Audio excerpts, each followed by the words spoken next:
Go to ChatGPT right now, type in the main keyword that a customer would find your brand, and see if you show up. For most brands that we audit, they don't. It's not because their product is bad, it's just that they haven't learned how to feed in the right signals for ChatGPT and other AI systems to pick up their brand. Most brands don't know if they exist in ChatGPT or not. It's because they don't have a clear thought out strategy for how to tackle this fast-paced and moving world towards these new AI systems. We are entering in a new era, and you cannot allow your business to be left behind. And while it's transitioning and moving fast, the brands that are positioned today are going to be the ones that are reaping the most profit in the future years to come as this becomes more and more prevalent into our daily lives. At Lantern Soul, we're auditing over 50 brands every single week, typically in the 3 to 50 million range, and we're commonly seeing the same common issues. This is becoming one of the first things we check every single time. Because what we find is brands that look healthy on paper might have some leaks and not have enough preparedness for the AI migration. We're talking about solid domain authority, good traffic, good branding and reputation, yet they're still missing key components for making sure that their brand is well positioned for the AI takeover. This is the problem that I'm going to walk through today and show you some quick tips on how you can best position your brand for the AI revolution. Let's go ahead and get started. Quick background, my name is Jay. I'm the founder of Lantern Soul. I've been building e-commerce stores and helping them grow for over a decade. I started off in the fitness and wellness space with a brand that I co-founded. We grew that to 25 million before exiting. And now I partner with Shopify brand owners just like you to help grow their store. The reason this video is worth listening to is not because I have strong opinions on AI. It's because we are directly behind the scenes in accounts and can tell you firsthand what is working and what is not. We've seen enough accounts at this point to be able to see the patterns and the commonalities for where brands are succeeding in AI search and discovery and where they're falling short. This is one of those patterns, and it's moving fast. The old buying process looked a little bit something like this. Person goes into Google, they type in the product query of what they're looking for, they get a menu of different options. They'll go through, click on those, read some of the reviews, read some of the comments, maybe take that and plug it in and find the background. Do they have an active social channel? Are there other forums where consumers are talking about these products that seem reliable and trustworthy? The consumer is doing a lot of groundwork and legwork to be able to figure out which product do I want to buy. So for every search a person has a need, searches Google, scans results, clicks, compares, and eventually buys. And so what this involves is you're competing for rank at every single stage of that funnel. You need to rank, you need good creative, and you need a site that converts. That process still exists, and it's generating billions and billions of dollars every day, but something new is emerging, and it's moving quick. Increasingly, a consumer workflow looks like this. Consumer has a need, go to the AI system of their preference and choice, type in best product for X, Y, and Z, and they'll get 1 or 2, maybe up to 3 results, and then quickly buy there. And that's where it's at today. Where it's going tomorrow is the agent is going to be doing the purchasing directly for you. So instead of going through and then eventually clicking into the funnel, going to the checkout page, your agent is going to be able to complete the purchase on spot for you based on your criteria and ship that order directly to you. And the scale that this shifts to is bigger than people think. More than 700 million people turn to ChatGPT and other AI sources for their research, and that is including shopping behavior. People are asking what to buy, what to avoid, and spending their real hard-earned money directly on those results. AI-driven orders increased 15-fold in 2025. Listen, this isn't projection. These are numbers that have already happened, and it's just getting started. It's only going to scale up further from that. Shopify's own data shows that 64% of customers are increasingly using AI to assist in their purchasing decisions. That number jumps to 84% when talking to consumers between 18 and 24. The next generation of consumers and shopping behavior is already here. Most brands are just not well positioned for it. And this is just the beginning. It goes much further than here. The next step, which is already being tested and live in some environments, is the AI agent completing the checkout and purchase for you. So you'll just be going to ChatGPT and type in something like, or send a voice memo of, what is the best protein powder that's using all natural ingredients that's under $50 and I can get in the next 2 days. Boom. That agent is going to be able to make that purchase directly in your cart. You'll see it on your next door in a couple of hours. This is the future of how e-commerce is evolving and where brands need to be positioned for. We're not there fully yet, but the direction is very clear. Which means the question isn't, how do I rank on Google anymore? The question is, how do I make sure my brand always shows up regardless of what AI platform, Google, Claude, ChatGPT, Gemini, whatever platform, how do I make sure my brand is showing up? And that is a completely different game. A few months ago, I was doing an audit with a client of ours. She sells professional wax for estheticians. It's a really good product for both wholesale and individual customer needs. We pulled up ChatGPT right there on the call and started going through a variety of different queries and indexes that a consumer might use to find her product. It instantly spit out 5 brands, all of which she'd recognize as some of her competitors. She then said something that really stuck out from her personal experience. I use ChatGPT now more than I even use Google, and I just assumed my customers were different. The thing is that they're not. And here's what makes this more than just a visibility problem. The traffic that comes through one of these AI recommendations is converting at levels significantly higher than any other platform, including paid ads, organic, email, you name it. Here's what makes this more than just a visibility problem. The traffic that comes through those AI recommendations compared to any other channel is converting at significantly higher rates. We are seeing conversion rates 30, 40% north. Compare this to something that could be as low as 2%, 3%, 5% on other channels. And the reason is simple. Trust. Consumers are increasingly outsourcing their trust to these systems, to AI, to ChatGPT, Claude, Gemini, to do the decision factoring for them. When you ask one of these tools for recommendations, very rarely are you double checking it, triple checking it to go deeper and extrapolate on some of those ideas. They're taking those at face value and then making a purchasing decision.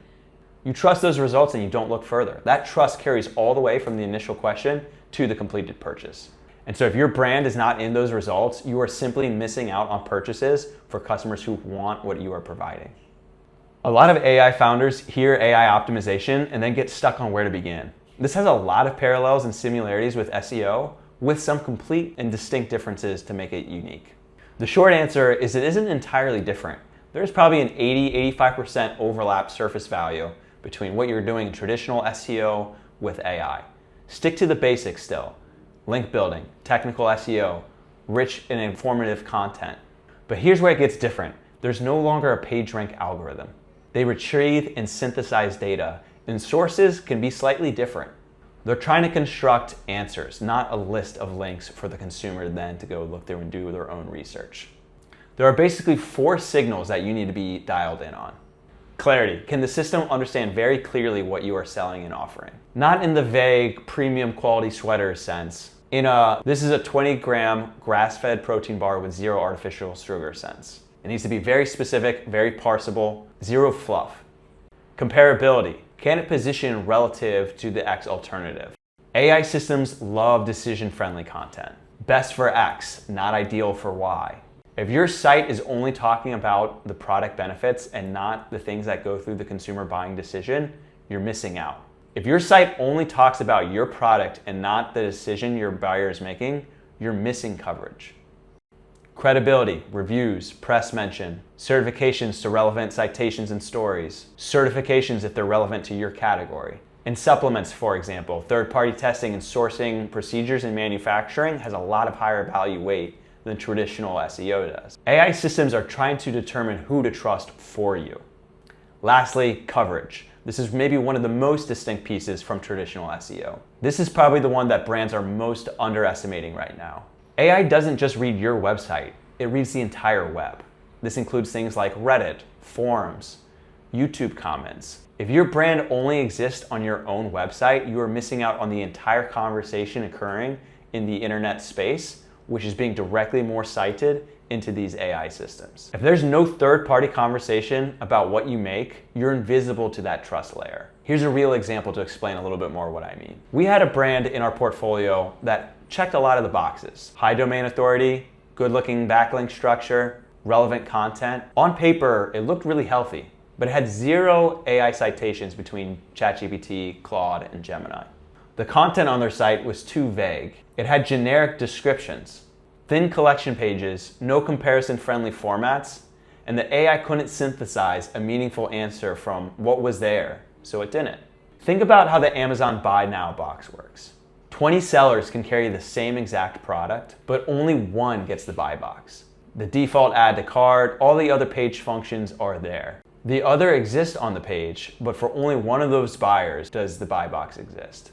You don't win the buy box by having the best page. You win it by meeting all of Amazon's criteria: pricing, fulfillment speed, seller rating, inventory reliability, criteria that has nothing to do with the style and layout of your page, criteria that has nothing to do with how good your creative is. AI recommendations work kind of the same way. 10 brands might sell what your customer is looking for, but ChatGPT is only going to surface maybe 2 or 3. The others don't even get mentioned at all. And the buyer probably doesn't look any further than what the AI system already provided them. You don't win that positioning by having the best looking site. You win it by meeting the criteria that AI is looking for: structured content, credible signals, clear positioning, and third-party presence. Things most brands haven't thought about yet. Here's the part that should make this feel urgent if it hasn't already. Shopify is already moving on this. In 2025 of December, they launched what is called their agentic storefronts, a native feature that lets Shopify merchants integrate directly into these AI tools. One setup allows your products to be discovered and purchased directly in these systems. Because again, where it is today and where it is going are different things. You are going to see more of these AI agents be completing these purchases directly versus giving you a short and condensed list for the consumer to still ultimately make the end purchase. OpenAI built the infrastructure for this too. Instant checkout, powered by a protocol they co-developed with Stripe. Brands like Glossier, Skims, and Vuori are already on it.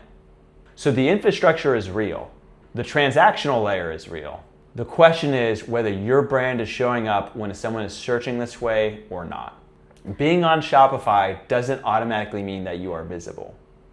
AI surfaces favor things such as structured data, clear reliability sources, and accurate inventory and real-time pricing. If your product data is messy, vague, or thin, the system skips you. It recommends whoever has cleaner signals. This is how you know where you stand right now. This doesn't require a tool. You can do it yourself in 3 minutes. Open ChatGPT, Claude, Perplexity, or the tool of your choice. Type in 5 buyer intent keywords that would be relevant to your product and service. And it is best to do this in an incognito window. So if you do have stored data on your background and previous history with these platforms, you'll have a fresh, unbiased search instance.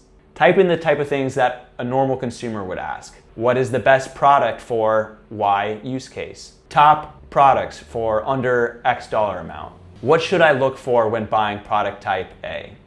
Track that information that it gives you. Then ask it to explain itself. Why did you determine these as the most trustworthy? Explain your sources that you used and give me a weighted breakdown based on their relevancy. What you'll come to find is these systems will tell you directly, these are the sources that I am valuing more than any other ones. And we've seen directly that these are different in Claude versus ChatGPT versus Gemini. These systems have weighted distribution that isn't the same.